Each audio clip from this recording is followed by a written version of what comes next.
যদি ওই পাথরের হাত রাখো তাহলে ভবিষ্যৎ বলে দেবে। কখনো শুনেছেন এমন এক পাথরের কথা যার সামনে দাঁড়িয়ে আপনি জানতে পারবেন আপনার চিন্তা সত্যি হবে কিনা? একটা পাথর যে নাকি ভবিষ্যৎ বলতে পারে। না, এটা কোনো কল্পকাহিনী নয়, এটা ভারতের মহারাষ্ট্রের এক পবিত্র শক্তিপীঠ তুলজাপুরে মা তুলজা ভবানীর মন্দির রক্ষিত এক অলৌকিক পাথর, চিন্তামণি পাথর।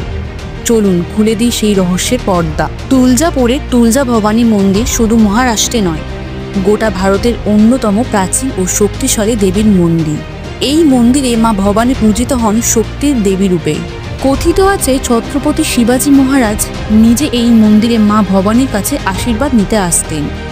মা ভবানী তাকে স্বপ্নে দর্শন দিয়ে তরবারি উপহার দিয়েছিলেন, এমনটাও বলা হয়।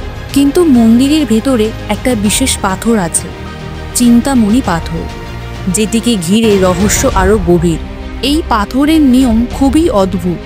আপনি যদি কোনো চিন্তা বা প্রশ্ন মনে করে পাথরের সামনে দাঁড়ান আর আপনার হাত রাখেন ওই পাথরের ওপরে, তাহলে যদি পাথর ঠান্ডা অনুভূতি হয়, বলা হয় আপনার চিন্তা সফল হবে, আপনার ইচ্ছা পূর্ণ হবে।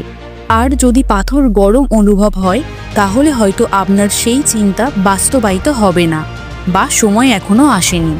এই অভিজ্ঞতা বহু ভক্ত ও দর্শনার্থী নিজের চোখে দেখেছেন ও অনুভব করেছেন। আজও লাখ লাখ মানুষ ভিড় করেন তুলজা ভবানী মন্দিরে আর চিন্তামণি পাথরের সামনে দাঁড়িয়ে নিজের ভবিষ্যৎ জানার চেষ্টা করেন। এই পাথর হয়ে উঠেছে এক আশ্চর্য প্রতীক ও বিশ্বাসের প্রতিচ্ছবি। ভিডিওটি ভালো লাগলে লাইক দিন আর সাবস্ক্রাইব করুন এমন রহস্যে ভরা গোপন ইতিহাস জানতে।